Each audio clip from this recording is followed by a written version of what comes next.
അന്തസ്സോടെ മരിക്കാനും മനുഷ്യന് അവകാശമുണ്ടെന്ന് തദ്ദേശ സ്വയംഭരണ എക്സൈസ് വകുപ്പ് മന്ത്രി എം.ബി. രാജേഷ് പറഞ്ഞു. മറ്റത്തൂർ ഗ്രാമപഞ്ചായത്തിൽ നിർമ്മിച്ച ആധുനിക ഗ്യാസ് ക്രിമിറ്റോറിയത്തിൻ്റെ ഉദ്ഘാടനം നിർവഹിച്ച് സംസാരിക്കുകയായിരുന്നു മന്ത്രി. മാലിന്യ സംസ്കരണം, ഹരിതകർമ്മസേന പ്രവർത്തനങ്ങൾ എന്നിവയിൽ മറ്റത്തൂർ ഗ്രാമപഞ്ചായത്ത് നേടിയ നേട്ടങ്ങളെ മന്ത്രി അഭിനന്ദിച്ചു. ഗ്രാമപഞ്ചായത്തിൻ്റെ വിവിധ ഫണ്ടുകൾ ഉപയോഗിച്ച് 90 ലക്ഷത്തിലധികം രൂപ ചെലവിലാണ് ഗ്യാസ് ക്രിമിറ്റോറിയം നിർമ്മിച്ചത്.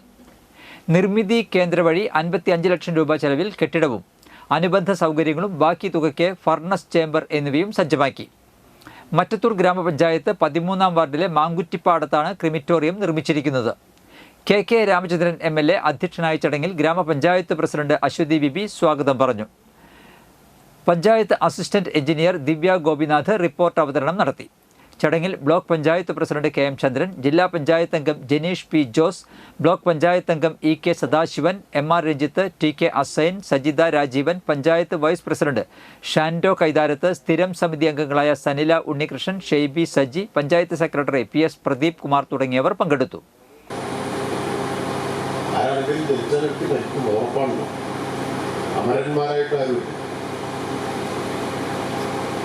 അപ്പോൾ ജീവിക്കുമ്പോൾ അന്തസ്സായി ജീവിക്കാനുള്ള അവകാശം ആണ് ഏറ്റവും പ്രധാനപ്പെട്ടത്. അതുകൊണ്ടാണ് article 21 right to life supreme കോടതി പറഞ്ഞു, റൈറ്റ് ടു ലൈഫ് ജീവിക്കാനുള്ള അവകാശം പറഞ്ഞാൽ വെറുതെ കഴിഞ്ഞുകൂടാനുള്ള അവകാശമാണ്. Right to life with dignity, അന്തസ്സായി ജീവിക്കാനുള്ള അവകാശം. അന്തസ്സായി ജീവിക്കാനുള്ള അവകാശം പോലെയാണ് മരിച്ചാൽ അന്തസ്സുള്ള ഒരു സംസ്കാരത്തിനുള്ള അവകാശം. അത് കുറച്ച് കാര്യങ്ങൾ സംസാരിക്കാനും പറ്റില്ല. അവർക്ക് അവിടെ തൃശ്ശൂരിൽ 3 മണിക്ക് കുടുംബശ്രീയുടെ വിപണനമേള ഉദ്ഘാടനമുള്ളത്. 3 മണിയാണ് നോട്ടീസിൽ 4 മണിക്ക് അവിടെ എത്തേണ്ടി പോകുന്നത്. അപ്പോൾ അങ്ങനത്തെ ഒരു അവസ്ഥയിലാണ്.